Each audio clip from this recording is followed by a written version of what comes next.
What's going on, everybody? Welcome back to Lsuuuval NFL Draft Recap episode.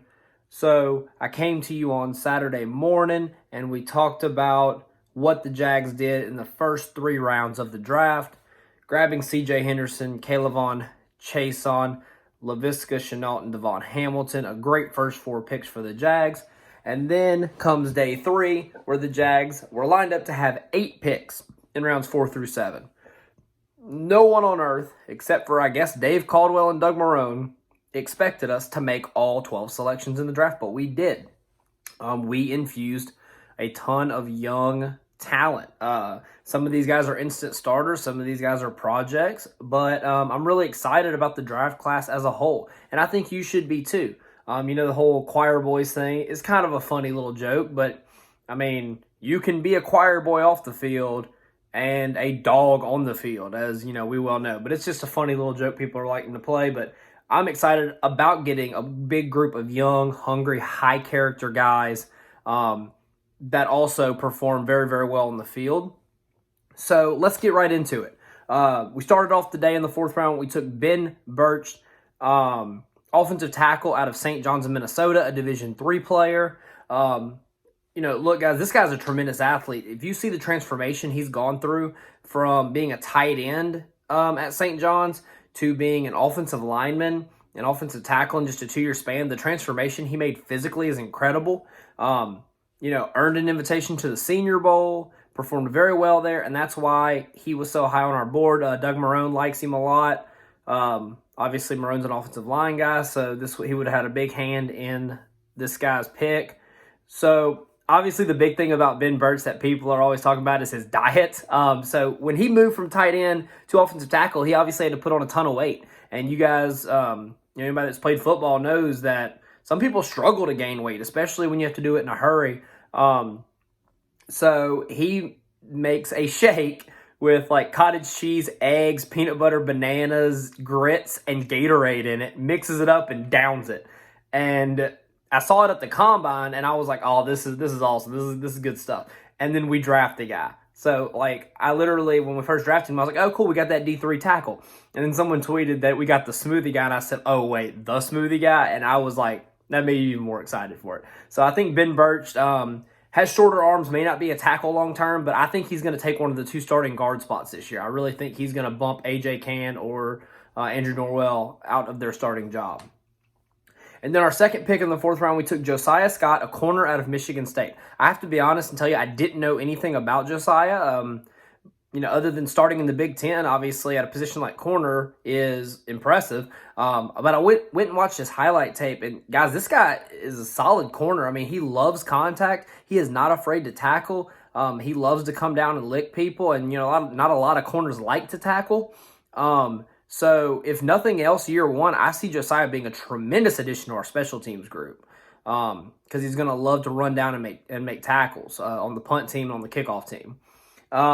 And then with our last 4th round pick, we make the pick that I think Jaguars fans were most excited about on the day. We get Shaquille Quarterman, the linebacker out of Miami. This was a great pick for us. Some people thought we took him a little earlier than he should have went, but we took our guy that we really like. Doug Marrone loves this guy if you hear him talk about him.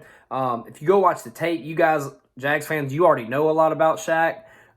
Loves contact, tenacious player, just a nasty linebacker.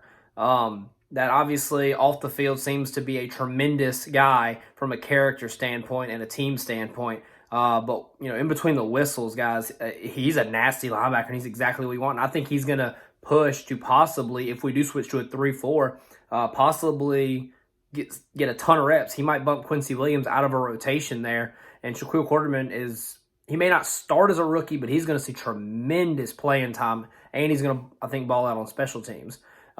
Local guy, he's from the Jacksonville area, right down the road. So this is a great pick, man. Anytime you get to see, I love watching the NFL draft whenever you get to see a college player either get to stay in the state that they were already playing college ball in, or they get to go back home.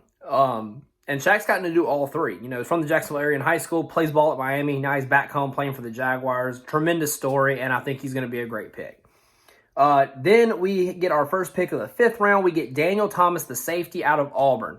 Another guy that I didn't know much about, even though I did watch, a ton of SEC football this year being an LSU fan.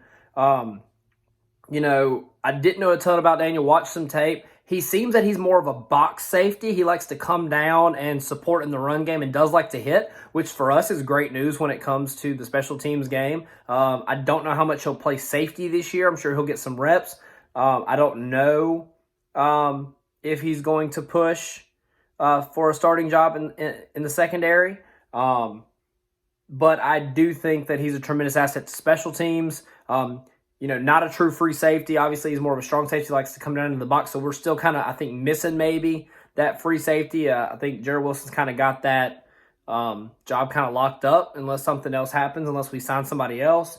Then with our second, fifth-round pick, we grab Colin Johnson, wide receiver out of Texas. I am really excited about this pick. Now, granted, our wide receiver room has gotten crowded. DJ Chark was incredible in 2019. I'm a huge Keelan Cole fan. Chris Conley's back. D.D. Westbrook is back. And then we added Laviska Shenault in the second round. So the receiver room's getting kind of crowded. So why take another one here?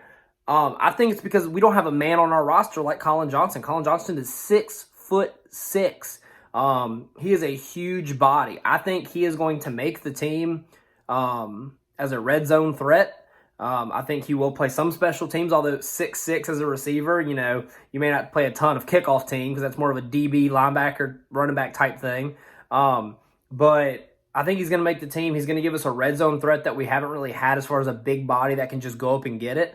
So I'm excited about that pick. Matthew McConaughey tweeted about it, so he was pretty pumped. I thought that was pretty neat. Then with our first sixth-round pick, we take Jake Luton, quarterback out of Oregon State. At the time of the pick, I was kind of scratching my head on we still have 3 picks up, why are we using one on a quarterback here? But Dave obviously loves him, a 6th-round quarterback out of the Pac-12. But Jake Luton had tremendous numbers at Oregon State. I think he's going to be a good addition, even if he doesn't make the team, just as a camp arm, and I'm sure he'll be our practice squad guy. He might beat out Josh Dobbs for the backup role, but I think the Jags would prefer to have a veteran in the backup role, but you never know. Jake looked pretty good on tape, good numbers at Oregon State. He was kind of a journeyman, went to a few different schools, but we'll see. To be honest, none of us thought Minshew.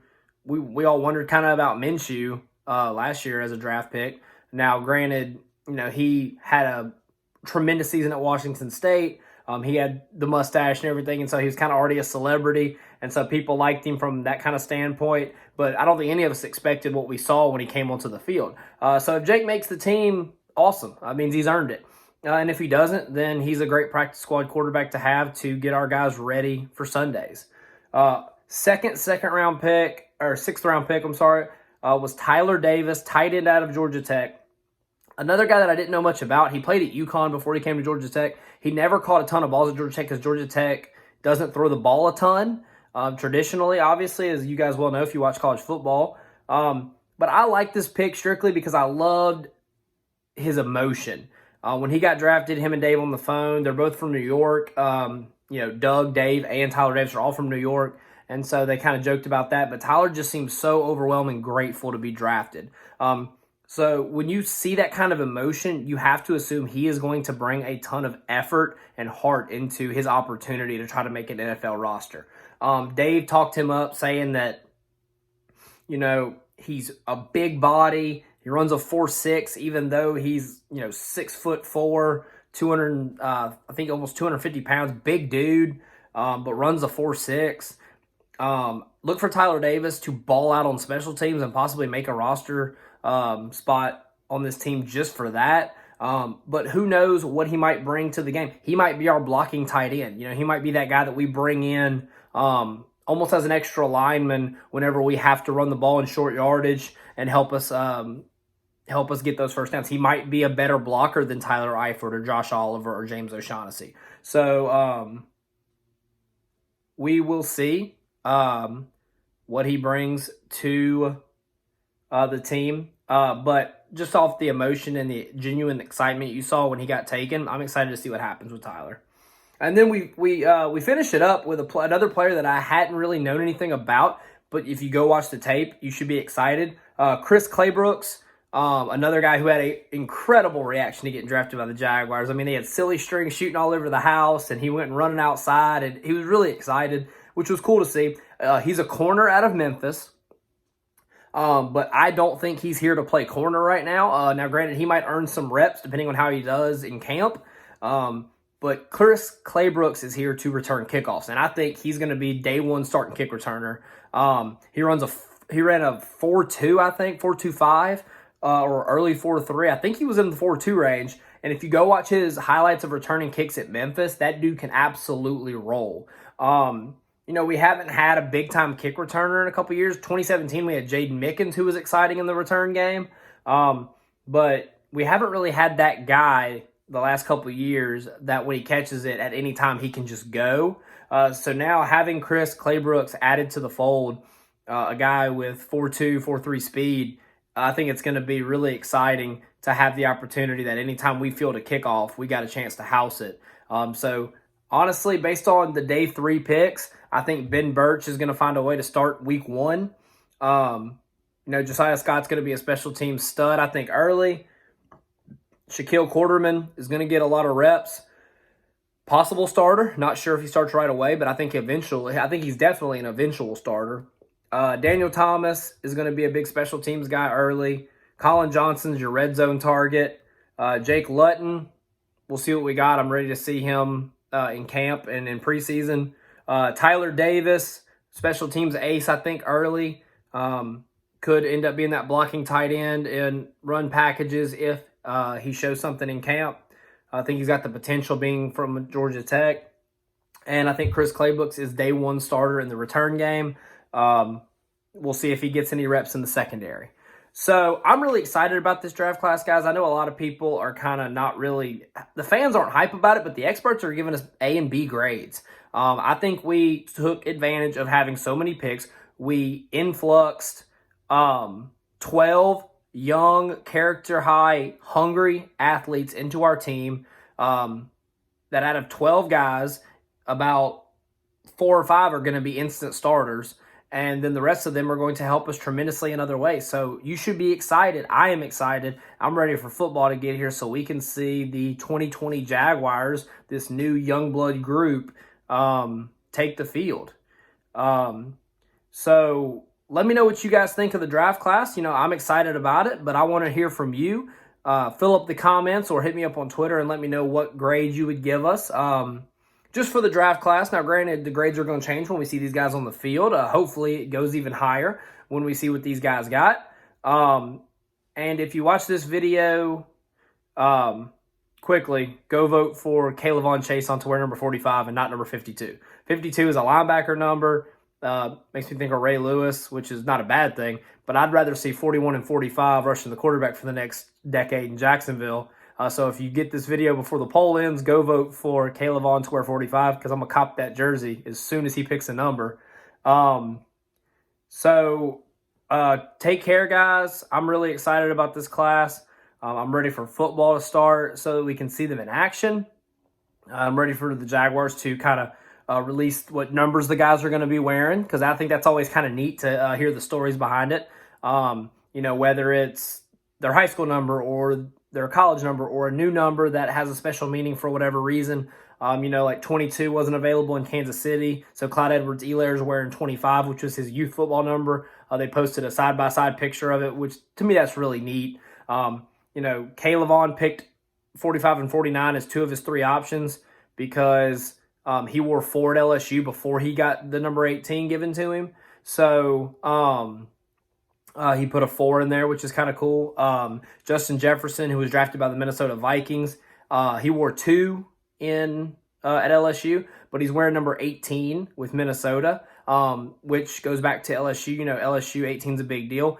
He said he wanted to bring that same kind of leadership and attitude to Minnesota, so he chose 18. So it's always kind of cool to see why a player chooses a new number or maybe an old one. So I'm excited to see what the Jags rookies are going to be wearing. The equipment staff is going to be busy with 12 new rookies to get all their information and all their sizes and gear in. But I'm excited to see what numbers these guys wear, and I'm excited to see them get on the field. Let me know in the comments or on Twitter what you think of the draft class, what grade you get in, what player you're most excited about. All right, guys? Take care, and go Jags.